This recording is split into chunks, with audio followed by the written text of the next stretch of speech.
Good evening. Welcome to the third session of the Artist Stories series that's co-presented by New York Youth Symphony and New Jersey Youth Symphony. Welcome to the third session of the Artist Stories series that's co-presented by New York Youth Symphony and New Jersey Youth Symphony. Welcome. Sorry about that. I'm having some issues with. Wow. Sorry. There were 3 different YouTube channels going at this time. That's impressive. Let's try that one more time.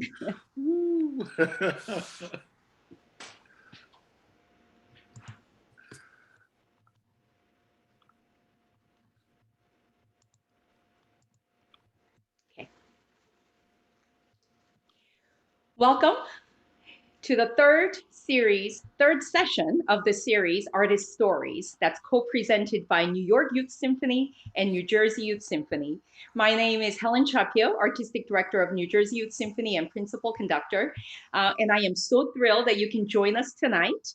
And we have a special guest, Jeffrey Scott, who will share his powerful story of his journey as a musician, as a teacher, a performer, and a composer. We are so lucky during this time to be able to share these special artist stories because we believe in the power of sharing personal stories, especially for our young people to be listening to the stories by our role models who are just dynamic artists in our classical industry currently. And we have 6 sessions going on every Wednesday evening at 7 p.m.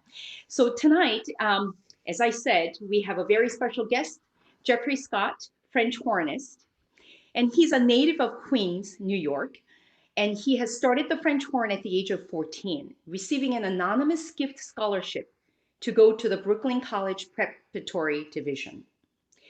An even greater gift came from his first teacher, Carolyn Clark, who taught the young Mr. Scott for free during his entire high school years, giving him the opportunity to study music when resources were not available. He received his bachelor's degree from Manhattan School of Music, studying with David Jolly, and master's degree from SUNY at Stony Brook, studying with William Purvis. He later continued his horn studies with Scott Brubaker and the late Jerome Ashby. Mr. Scott's performance credits are many and varied. They include the Lion King Orchestra on Broadway and the 1994 revival of Showboat. He has been a member of Alvin Ailey and Dance Theater of Harlem orchestras since 1995 and has performed numerous times under the direction of Wynton Marsalis with the Lincoln Center Jazz Orchestra. Mr. Scott is also the French hornist in the internationally acclaimed wind quintet Imani Winds. Mr. Scott has also experienced good fortune as a studio musician.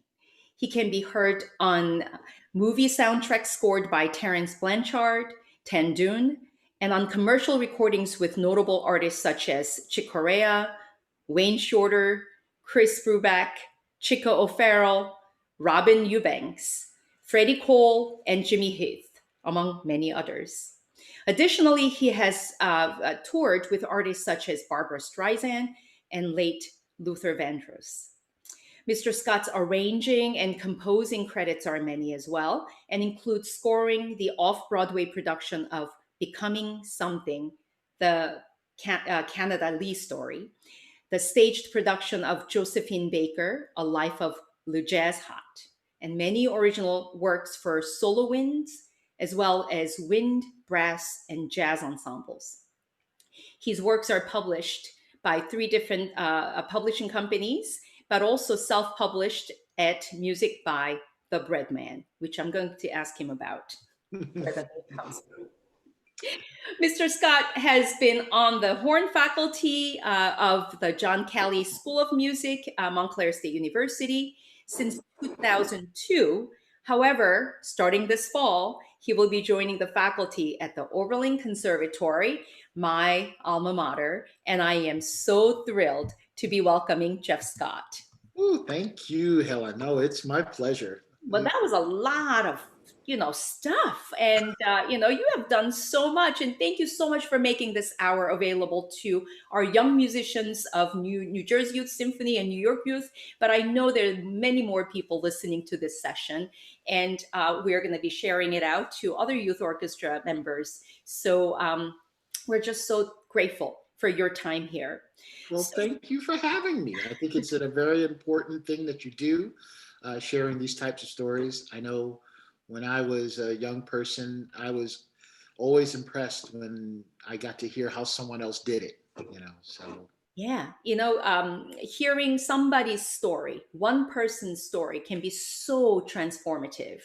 And any kind of connection we can make with another person, there's nothing that can, replace that. So let's start. As I read in your bio, and in our little conversation, you said no matter how many times you update your bio, you keep that first paragraph about these angels, you say, who have helped you to be where you are. And so I'm just wondering if you can share that story. I know you may have shared that many other platforms, but I'm sure there are new people who are out there would be so curious to hear. Well, thank you, Helen. Well, I'm proud to share it as many times as I'm asked to, because I think it's important that people know that there are true angels out there.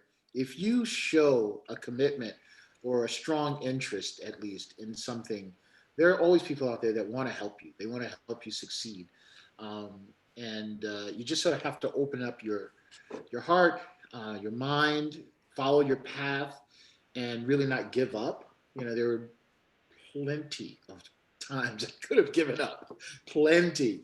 But I was in middle school, junior high school, really they call it junior high school in Queens, um, band, and my band director noticed that I had some talent on the horn, and he was having lunch, I guess, with an administrator, expressing the story and saying he really wanted to, do something, get me some theory, maybe some lessons, because he knew my family didn't have the resources. This woman went out of her way and called Brooklyn College administration, made a personal anonymous donation for 4 years of theory and lessons and so forth, um, and really pleaded with them to not let me know that it was a donated scholarship. So I went. I was encouraged by my band director, and I went to do the audition, thinking that I had aced the audition because I got this letter saying that I got this full scholarship ride. I'm like this great horn player. And it comes to find out years later, when after I'd already graduated my undergrad, I got a call from Brooklyn College, and the administrator said who he was, and he said, you don't know this woman, but you might want to know that she passed away, and that she was the reason why you got the scholarship to go to Brooklyn College Prep. That's an amazing story. So you never met her? Never met her, and you can imagine what it just knocked my socks off. Just literally, not the least of which because my mind had thought that I had earned that scholarship, and of course I earned it in a way because of the effort that I had put into showing that I was committed to music. But to know that somebody who really didn't have to do what they did, made that sort of a gesture to possibly change the life of a young child. Well, she changed your life perhaps, but then look at how many lives that you have touched through that gift, right? And so I think that's really amazing, and you will continue to, and I see those windows behind you, and we talked about that. That's the Oberlin Conservatory, the windows, all of those lives that you're going to be touching and inspiring. So, wow, that's an amazing story. And then your teacher. Yeah, this I literally don't have a way to pay it back. So I continually pay it forward. Mhm. The woman who gave me private lessons, her name is Carolyn Clark. And when that scholarship at Brooklyn College ran its course, I was just about I think I was in my junior year at that point at high school in Beach Channel High School in Far Rockaway, Queens. And it was right at the time where you start to decide, what you're going to do for college. And she really wanted me to audition for music school. And to be really honest, I wanted to play for the New York Yankees.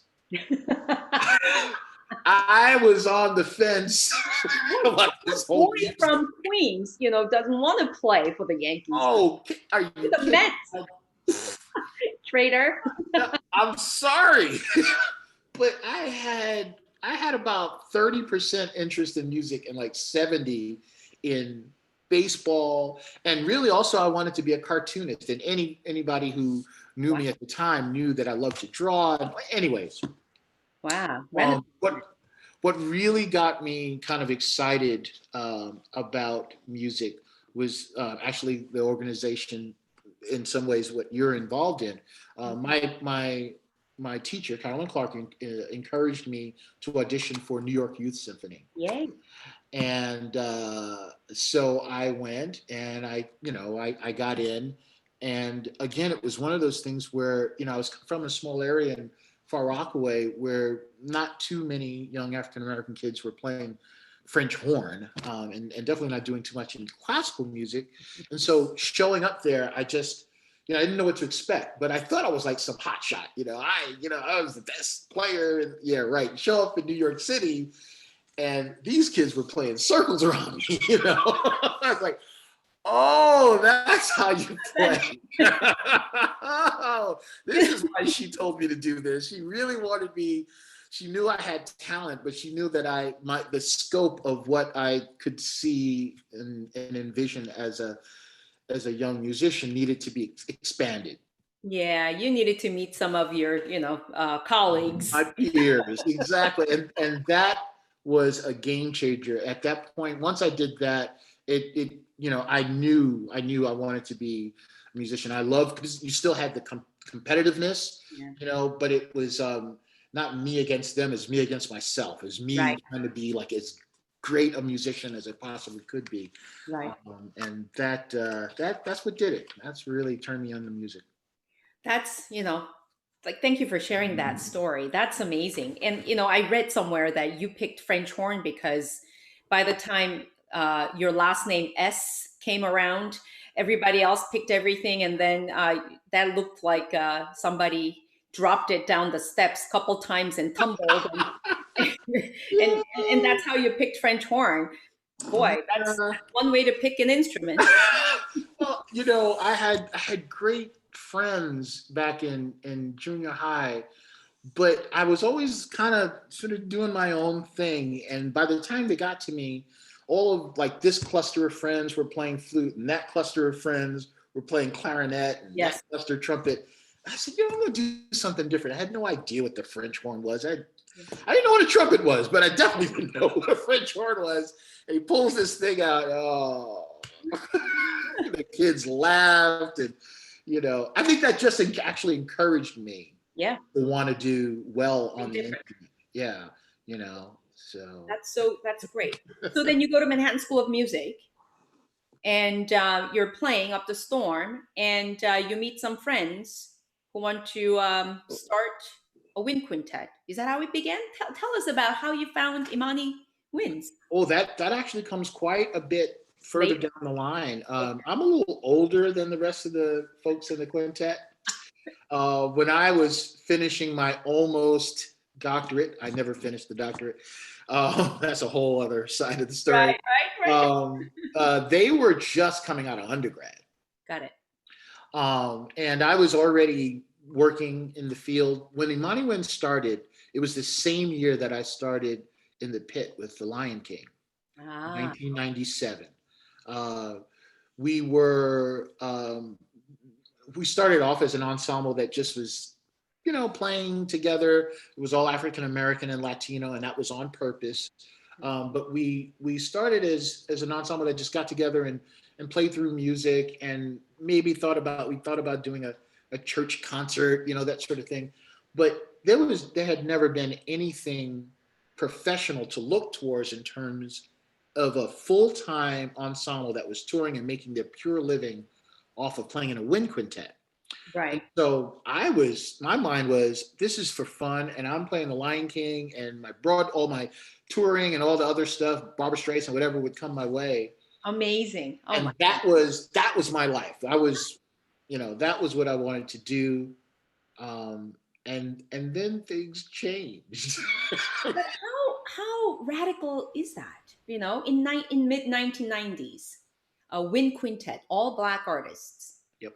And what I have to do though, because you are at Oberlin right now, Yeah. and I'm in OB, and we Yeah. talked about this. It takes a couple of OBs to start something like that, wouldn't you say, Monica, Yeah. Toy?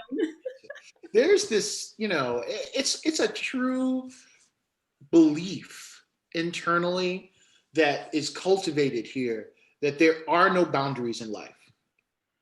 There are no boundaries. It's a utopia right there. Yeah, and the folks that study here and then go out into whatever field, they walk proudly with that belief system. And so, while in all honesty, the person who started the quintet, Imani Wins, her name is Valerie Cole. Her name is Valerie Coleman. Yes, yes.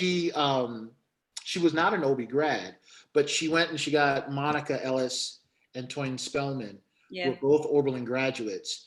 And to tell you they are the heart and soul of the quintet is not even it does no service to them at all.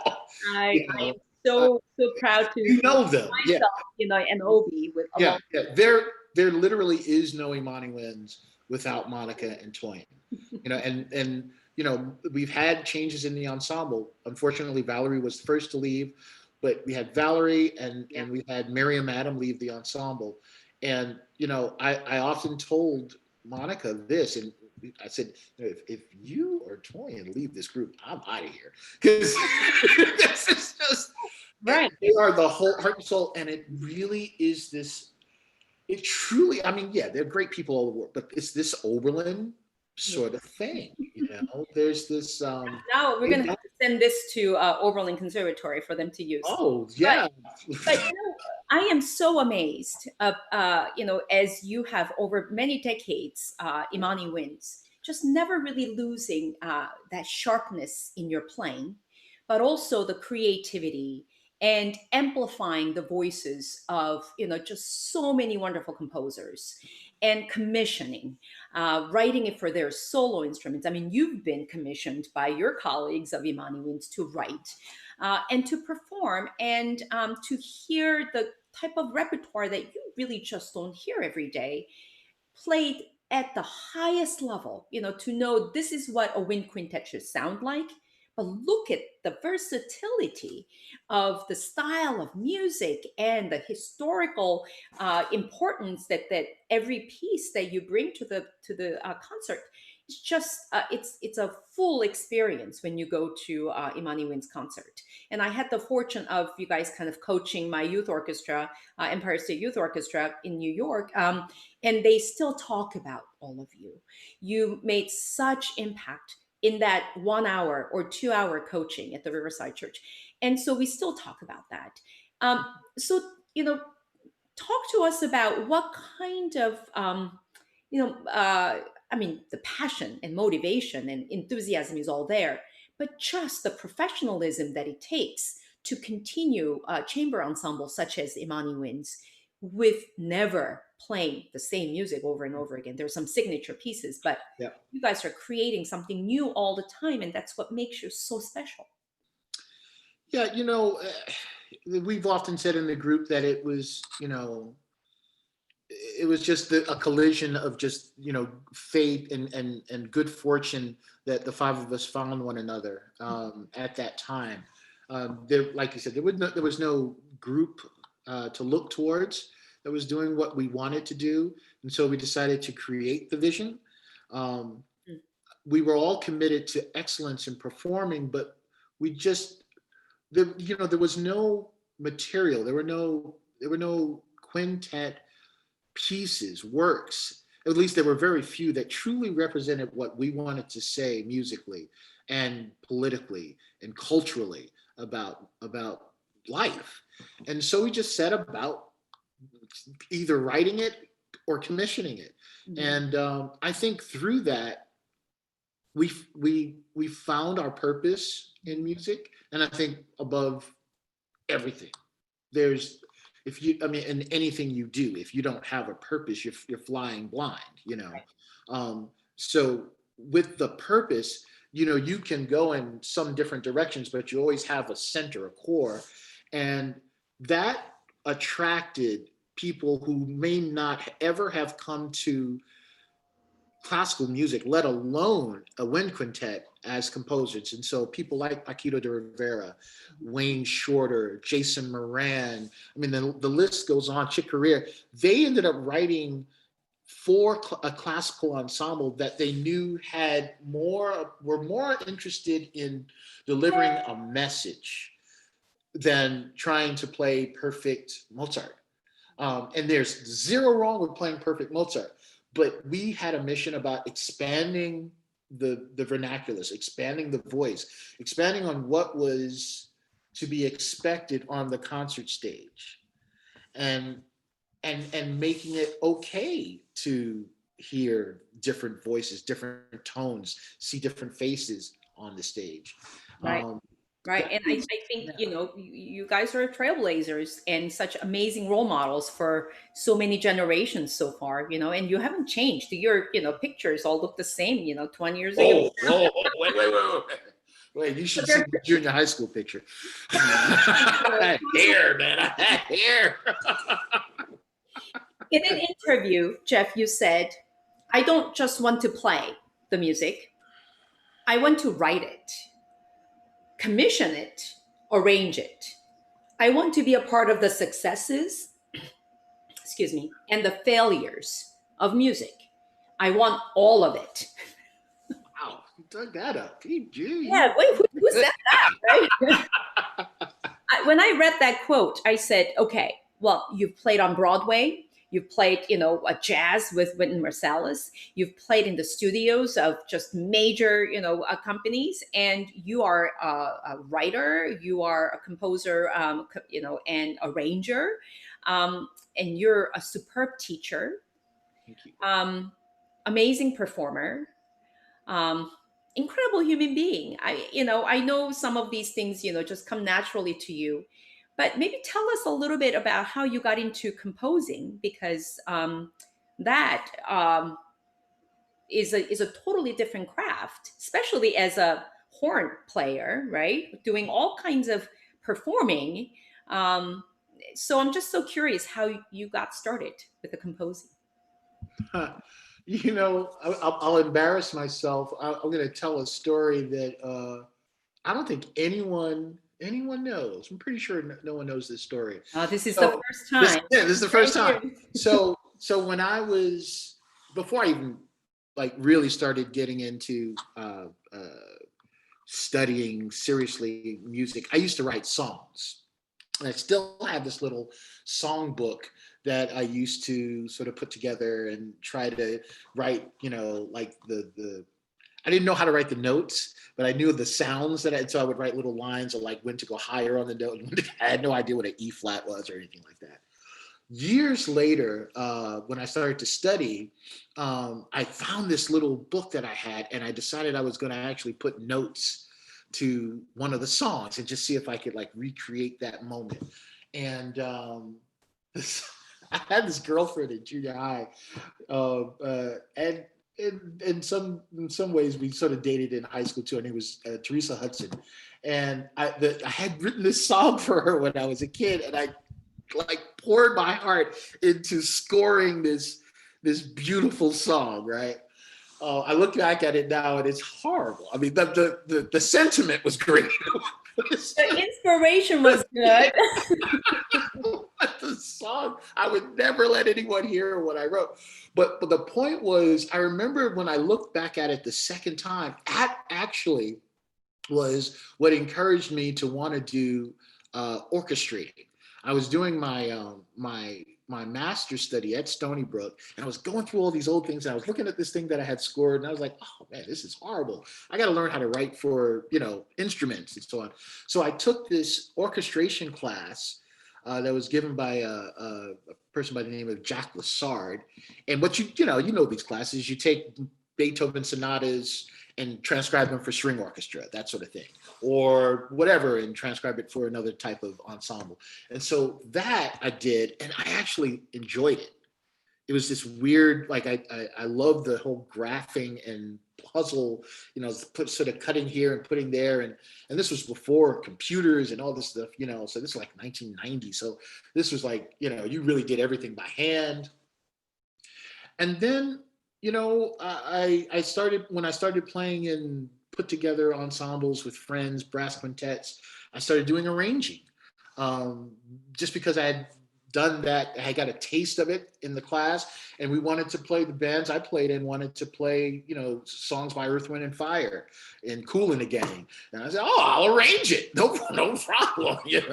And so I got into that, and that sort of progressed. Then when I started playing professionally in New York, I was playing in this really great all brass and percussion ensemble called No No Nanette. Nobody knows about it, but it was a fun group, and everybody had to write or arrange for the ensemble. And I was encouraged by guys that were in the ensemble, Rob Sussman, Glenn Makos. They were amazing composers. And I looked at what they did, and I started scoring and scoring and scoring and doing and sort of copying what they do. That's what you do when you want to be a composer. You steal from other people.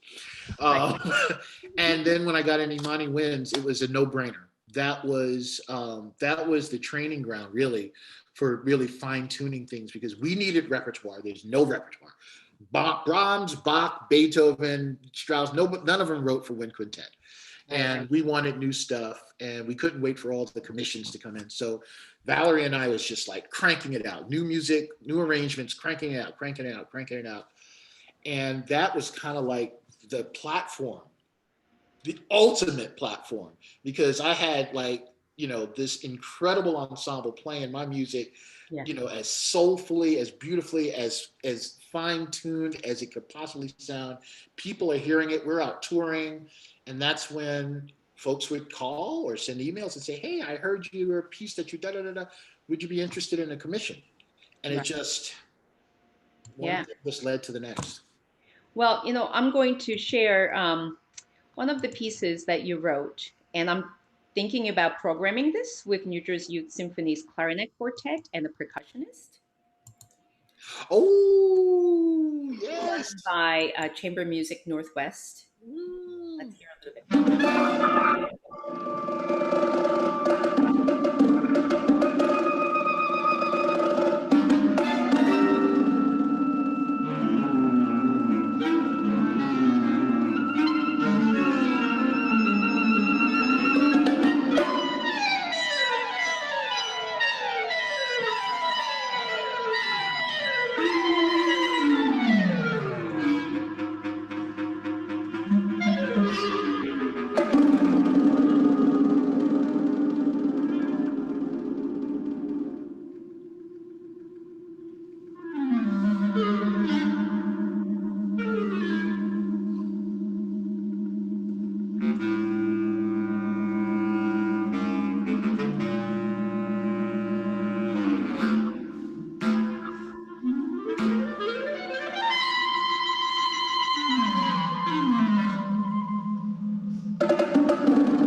Well, I wanted to just give a little taste of it for folks to go to your website and listen to some of these amazing pieces.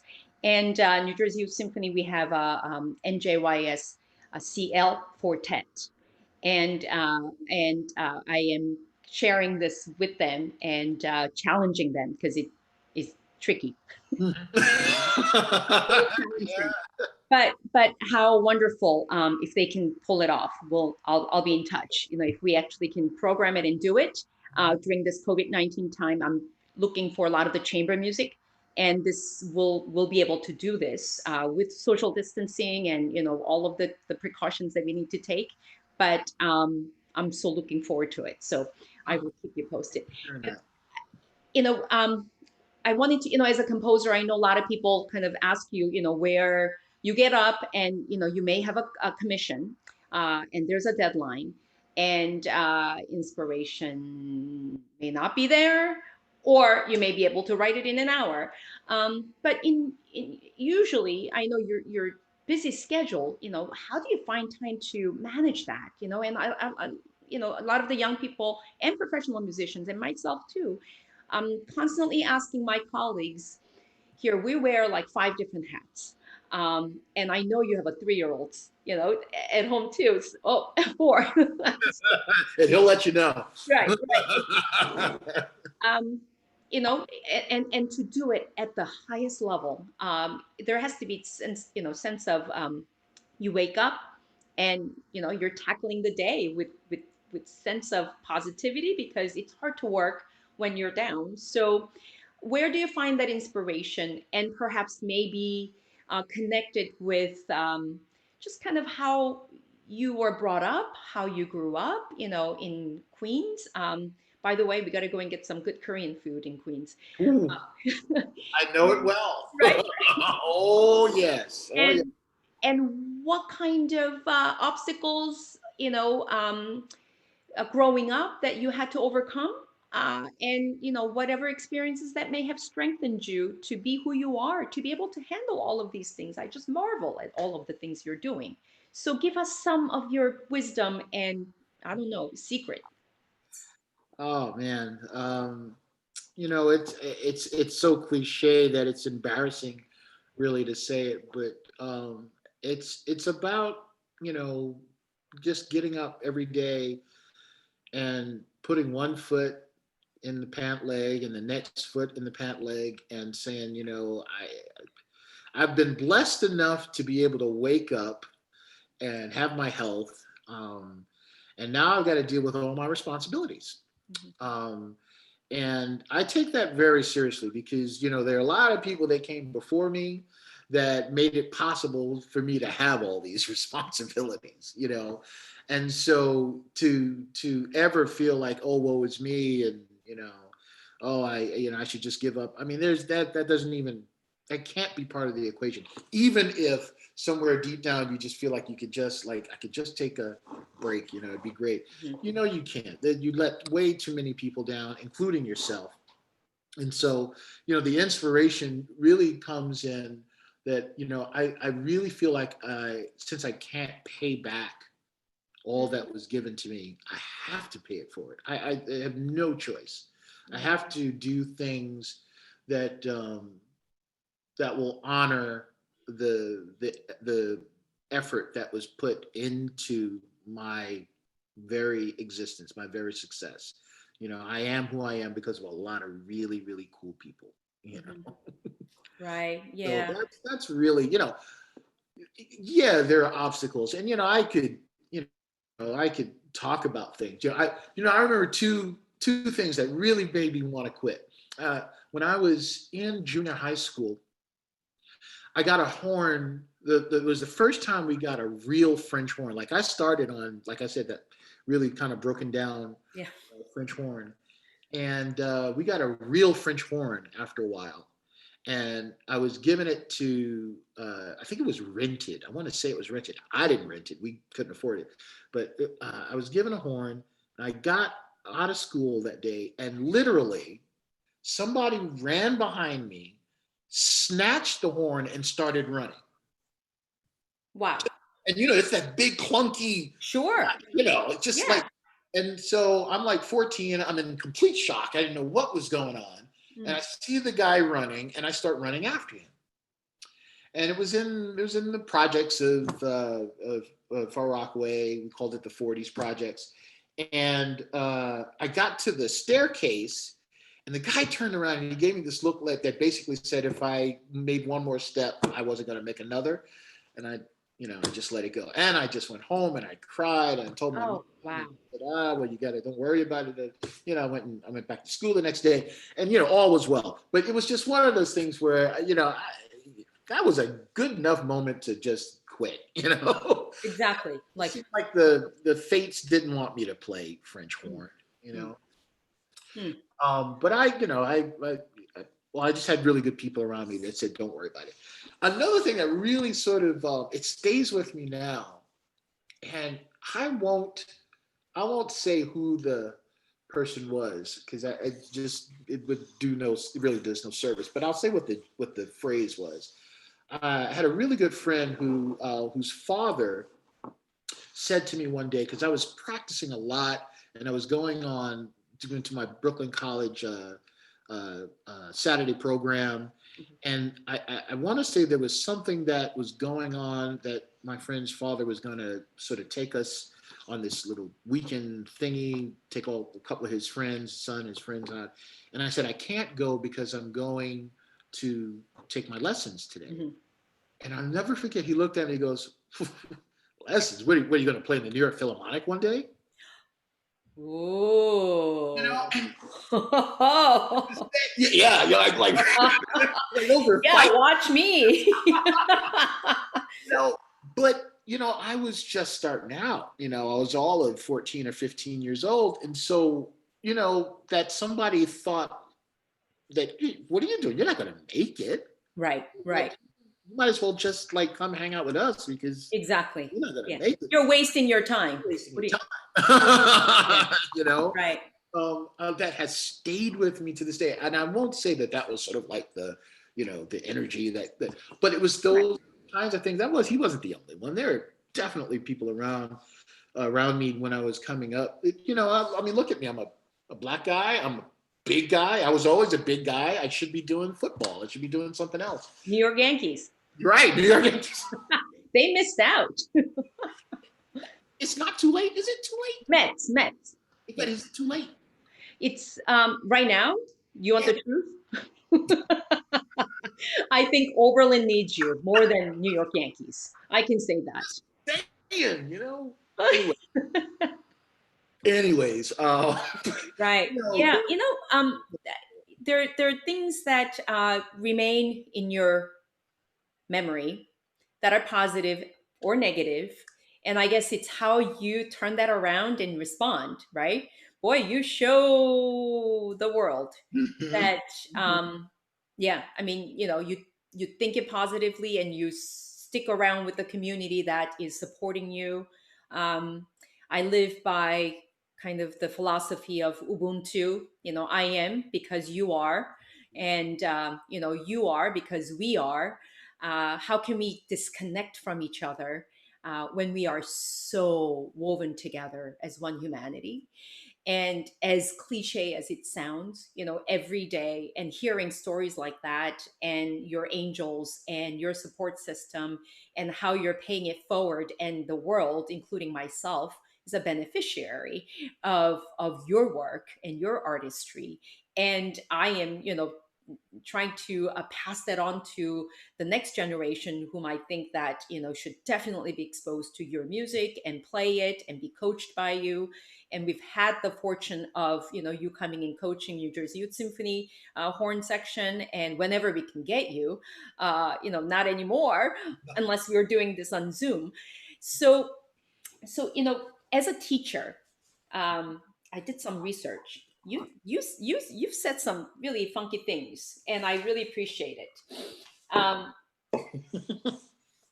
uh-oh. you say I try to take the thought process out of music making as much as possible, noting that young musicians often obsess about technical factors like finger position and airflow to the detriment of their artistry. Because of this, there are reaches of your imagination and your creativity that you tend to dampen, and you never get to explore or express. If all of this is going on in your thought process while you're trying to play Mozart, it's going to be darn hard for you to spin a phrase. So, said, don't Let's say, you got this mighty horn section of New York Youth Symphony and New Jersey Youth Symphony uh, listening to you. Okay, easier said than done, Mr. Scott, right? it How is. do I, at what point where you feel so fluent technically, you're not going to go through this process of, not thinking about that. So that's kind of the tricky thing. And I want to kind of challenge you to answer for our young people what kind of risks that they need to take, though they are not there perfectly with the technique. But at some point, even during those process of growing up and learning, you do have to let go when you're performing. And because how can you always read off of the script? Yep. Yeah. Listen, I my credo as a teacher is that we spend an hour a week together working on process.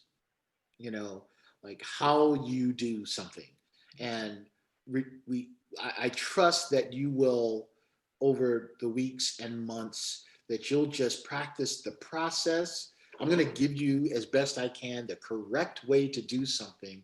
And then you're going to go home and you're going to do it over and over and over and over and over and over and over again until the point where it becomes muscle memory. Mhm. And then hopefully, when you perform, you won't have to think about the process, that it'll be part of you. And I always say, it's like no one has to tell you how to get up from a chair. Mm. No one. But if you have an accident and all of a sudden you can't walk, then all of a sudden you have to think, what? How do I stand up? Yeah, You the mechanics of it, right? Yeah. mechanics of it. But it's because you've done it. You did it from a child, that over and over, that you know exactly what muscles need to be used. It's the same thing in music. Hmm. But here's the thing, you know, once you get past the point where you've learned the process, you've got to then also practice creativity. And I can't remember, I'll completely say the wrong singer. It was a famous African American soprano who Just said, soprano, Kathleen Battle, Jesse Norman. Jesse Norman, Okay. who Yeah. said, in practice, always leave room for creativity. Mm. So Yeah. it's not just practicing, The notes. like a scale. You've got to then, once you've got that, you've got to practice being creative, exploring. Music is about exposing yourself. Music is about telling your story through the notes that somebody else wrote. Right. That's what music is. It's not telling somebody else's story. It's telling your story, and you can't help but tell your story, because when you're scared, people know it. When you're Right. happy, you're playing, people know it. When you're worried about something, it comes out in the music. And so the practice has to be exactly going through the process of showing emotions and what you have inside. And if you don't practice that in your practice, in your daily routine, then when you get on the stage, it's going to be more about process. It's going to be more about like, oh, the notes. And the minute you are there scared about the notes, you know you're going to miss it. It's done. I can literally look at a student and tell that they're going to miss a phrase just by the way they sit. And especially a French horn, Oh, and as a youth orchestra conductor for over 25 years, there are certain cues that I don't give to the French horn players with any kind of force. I just yield. yes. Let the universe be with you, right? Oh, Because if I try to do anything for them, it's too much, right? It's such a difficult instrument. it's So, difficult. And like you said, it's easier said than done. But if there's any pathway to playing this instrument, or any instrument for that matter, but specifically the horn, because that's what I play, from getting from point A of just like working out the stuff, to being a musician on stage at whatever level you want to play at, you have to work out the processes and then get that to the point where you can start being expressive before you yeah. get on stage. But I love that. Practice creativity, right? Yeah, that's amazing. And, practice your interpretation and try different things out Yeah. constantly, right? Yeah. Yeah. So, as part of this series, I'm asking kind of all of the guest artists this question. You've done so many different things, and you've already kind of been the Renaissance artist that we can name. Just only a few people have done what you have done. And so so I know that when we talk about, especially in the conservatory or even with high school students right now, what it means to be a musician or any profession in the 21st century, right? It's a totally different time with the technology going so fast ahead of us, connecting people through these robots, artificial intelligence. So, all of that aside, in this 21st century that we're in, being a classical musician or a musician, a professional musician of any discipline in America, I'm glad you and asked. and right in America right now, and I might add, as a Black man, it's a very complicated situation. So, however you want to, peel this onion, the layers of it, I will give you ample time and I will just quietly sit here and listen, because listening is how we learn. And so, yeah. Well, Helen, I have to say you very delicately handed that off to me. That was like playing. It's the difference between playing baseball and a fastball going by and somebody throwing a softball at you, just saying, hit it. So, catch it. Right, right. You know, that's just it's multi-layered, and I've never really, you know, talked it through to a condensed like couple of paragraphs. So bear with me if I Absolutely. do Yeah. a little bit of this. But I'll say this that coming up in the 80s, I remember specifically different schools, Manhattan School, Queens College, not so much Juilliard, but Manus had these black student unions that in conservatory I'm talking about Mhm. that would band together, and it was usually like three of us. There were like five black people.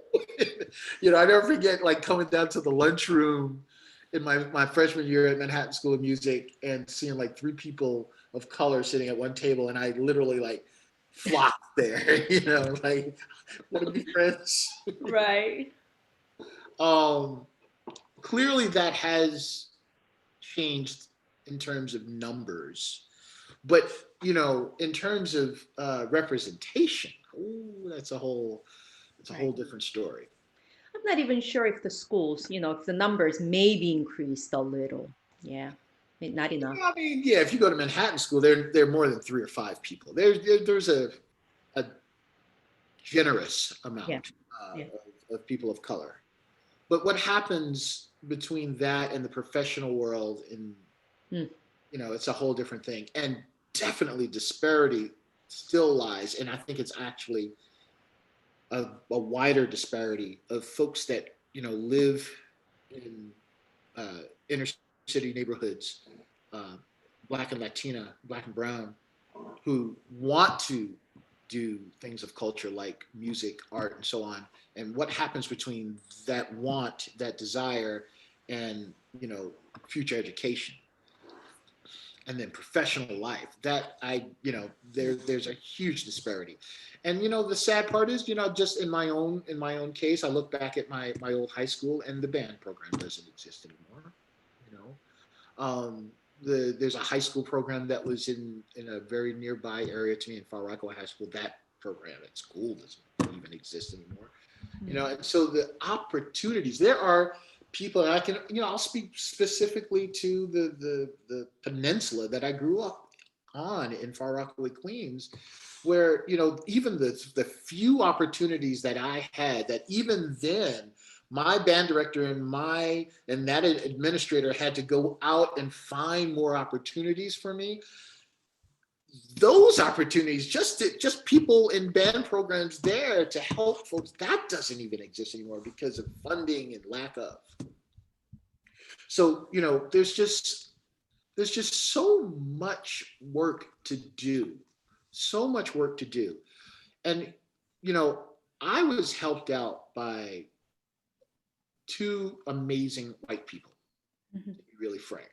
Um, the administrator in that school, and forgive me for not saying her name because I have forgotten her name, and that's embarrassing. But I don't hesitate to tell the story. That's for sure. Um, and the and my first teacher, Colin Clark, um, folks that are just good people, just good people. It is going to take good people to come together and make a concerted effort to change the disparity. And I know there are people making headway, making strides, doing things, but it's not enough. And I mean, you see it dramatically when you go back to a neighborhood like I grew up in. And so I think the mission of a 21st century musician, um, aside from being hopefully inclusive in the style of music that you play, the composers that you perform, in the venues, in the people that you invite to the hall, all of that, I think that the 21st century musician has to have a longer arm in reaching back. um, I have incredible opportunities here.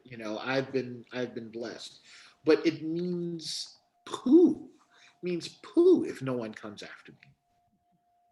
If another African American doesn't have the opportunity to be horn faculty at Oberlin, then it's a story of lore. 75 years ago there was an African American. There should be, you know, 50 amazing African American French horn players that could apply for this job 10 years from now. And I Right. know that's not going to be the case, but that's what I'm saying. That should be what we aim to do. And that means you got to cultivate it now. You got to reach back and get some black and brown kids, like some instruments and lessons and opportunities and mentorship so that they continue. And should also have the opportunity to try and fail and then try again. And that's the really, in all honesty, the Yeah. difference. Right. That kids who have other advantages can try things and say, I don't want to do that this week, and try something else. And I don't want to do that this weekend. We don't have that opportunity, but we have to create an environment where you have choices, and it's okay if you try and you fail, and maybe you leave it for a month and you try it again because you get more inspiration. Um, that the opportunities are thin and they're not frequent, and I think it's on us. It's our onus. It should be our mission, and it is, I should say, for Imani Wins. It has Right. been for 23 years. Our mission. Absolutely. And I know that Imani Wins, you go there, play anywhere, And right? Your mission is to share the music no matter where it is. If they call you, you go, and so that's been really something that's outstanding. So kind of paying it forward, but reaching back, knowing where you know uh, who these young people are, and a lot of the U.S. Youth orchestras and professional orchestras have adapted kind of El Sistema inspired program to start instrumental programs so that students will have access to instruments and kind of regular lessons and group and a community, um, but still kind of using music as a vehicle for social change, exposing students to a world that that should be readily available. um, Sometimes it's a little frustrating to think that we have to tap into this kind of public music school, music, education, reform in order for us to do that. Now, the thing is, yes, we begin there. What about all of these fantastic artists that are like up and coming, giving them opportunities to hit some major stages with major symphonies, right? A huge fan of Sphinx organization who have put out just amazing talents out there. So I think it's not that there's lack of talent. I think, like you said, we need to open our eyes and look for those artists and engage them. And I feel that, even with the youth orchestras, that we have opportunities to really shine the light on and these artists and give them the opportunities, so that we have continuation of this lineage of role models. And Yeah. I think that's, someone like you, Jeff. There's so many kids who can look up to and say, wow, I'm going to do that. And I think that in itself is remarkable. And I think it's also really important that it comes, it comes from very humble means, that you don't have to have lots of money. You don't, you just, you have to show effort. And then, like I said, you have these angels, people that want to help, but you got to make that connection for them. You got to help make those connections. Yeah, and I think the equity issue is a huge issue in education system in this country. So I think being aware of that and always being really vigilant about that, I think it's really important, and that we need to be advocates for arts, but especially in the education world. And each town, I really believe, as citizens, we have the voice to go to the school boards and say, do not cut arts, do not cut music programs. Performing arts is really the developing, the essence of the souls of our children. And I think that kind of work that, with your music, with your teaching at the highest level of conservatories, training these awesome musicians, but also going to anywhere as an Imani Winds a member to play and expose the music that we should all hear. You know, um, you did mention about being a teacher. It's really more than 1 hour a week, right? That was just, And yeah, and I want to again quote you. You say, "I can see myself in my students. uh, They look to you for so much more than just how to play the notes. If you really truly care about complete pedagogy and about taking care of every individual need of every student to the full extent that you can, you've got to feel like something is missing when you only see them one day, 1 hour a week. It really doesn't work. Um, I know that you were teaching at Montclair for a long time, and students just worship the ground you walk on, really, oh, because you've given so much of yourself, um, and so maybe just I want to turn that around. So to the young people who might be listening, what should you, as a student, what should you be asking your mentor, your teacher?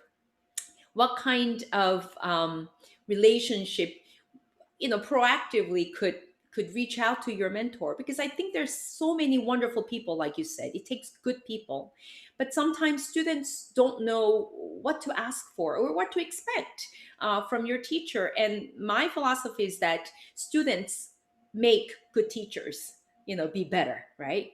And I am constantly experiencing that when I work with my youth orchestra students. They are amazing people, and I learned so much from them. So I want to turn that around. You're saying to the professors and teachers, you should be sharing much more than just 1 hour, right? yeah, yeah. What And are some of the advices you can give young people? well, I, I start by saying that just this past summer, I engaged a young fellow who's going to come here and study at Oberlin, and his parents, specifically his father, and I won't say his name, but I remember him and then his father reiterating that they had some choices, but they really wanted to go someplace where he could have a true mentor. And, it's very rare that a parent or a student for that matter will just very blatantly say, I would like to study with you because I want mentorship. Hmm. But if you take a step back and you think about it as a full-time teacher, that's what you're doing, whether you put a label on it or not. Um, a young person of 17, sometimes 18 years is going to spend the next 4 years with you, basically coming of age, coming of maturity, and looking to hopefully leave with some direction that you're going to give towards the next phase in their life. And so that responsibility is, boom, placed at your lap. And if you're so blessed to have, like I am, to have a huge studio of folks, I'm going to have 19 French horn players in the fall. Wow. um, you can't take that lightly. Right. And so I'm going to give my commitment, but I am going to insist on my students, Mhm. and I should implore on these students that, irregardless of how many people are in the studio, irregardless of what your teacher may do on the side, that you demand that you get much more than just the hour, because you can't learn everything in 14 hours in a semester. You'll learn how to play a piece of music, but you need to talk. You need advisement. You need counseling. Sometimes you don't even need to be playing. You just need to, like, just sort of get some things off of your chest, because it's so much. Excuse me. It's so much more about. Well, I should say less about the music making sometimes. Sometimes it's about the emotional content of what you're going through at some point, and you just need somebody to just kind of hear you out sometimes. Mhm. Um, Being a good listener. I'm not saying that you can demand that of your teacher, but if you can't get that from your teacher, then I feel like you're missing out on something. I feel like it's more of a contract, you know. Right, right. And I think especially as an undergraduate student, right, Absolutely, right, especially, and that's yeah, a very good point to make. Especially, like I said, when you're just 17 years old and you're leaving home for the first time, there's just so much more about the relationship that you have with your teacher right. that just needs to be part of the whole. And so, I would say when seeking out a teacher, it's not just about the person who has the best recordings out. Hmm. Don't It's not about getting a teacher that is like the most famous person in the world on the instrument. And that's why you really should make personal visits to the campuses and have a lesson, have a meeting with the teacher, get to know them. That time is invaluable. Have a phone conversation, ask them what their philosophies are. I'll give you a quick, if we have the time, I'll give you a quick story about the audition I had for Oberlin. Yeah. Did all of the interviews and played the recital and all that stuff, the masterclass. The most nerve-wracking part of the process was, I had a 90-minute session with the current studio of horn students, just the students, no faculty. Oh, We sat in a big circle on the stage, and they had prepared questions for me. And I basically said nothing was off limit. They could ask me anything. And I would say 50 to 60% had nothing to do with my pedagogy. Are you going to be here? Or are you going to be, away all the time? Do you believe in just an hour lesson? mhm. Or could I possibly call you or ask you, for Yeah. advice on something? Um, do you have a time limit on when you teach, or could you teach at odd hours? I mean, there was all kinds of, Yeah. other Are stuff. you available for me? Are you Right. available? Like, Yeah. what? Mentorship. Yeah, absolutely. And I think that's one thing that's so beautiful, that no matter what in the 21st century, I don't care what kind of, artificial intelligence that can do things, it will never replace what we do as a teacher and as a student, especially in the world of music, the connection and the bond, and that can, that just being one with music, together is just amazing. So, on that beautiful note, I just have to say, Oberlin is very lucky to have you. And we are so lucky to have had this 1 hour with you, and for me personally, and to to hear your beautiful story and your journey, and your advice, of really keeping what's really important at the center of it all, and never giving up, right? And even if you want to be a baseball player for Yankees, play the horn. The world thanks you that you chose the horn. And thank you so much for this time. And I want to thank all of you who joined us on this webinar, as well as on YouTube. And I want to tell you that there are 3 more in this Artist Story series. Next week will be New York Youth Symphony presenting a Broadway singer, Carmen Newell Floyd. And we have jazz musician Sean Jones joining us the week after that. Yeah. And then, yes, and Weston Sprott, Mhm. the Dean of Juilliard Pre-College Division, and also trombonist for the Met Orchestra, also sharing their stories. And so we are so grateful that you have joined us.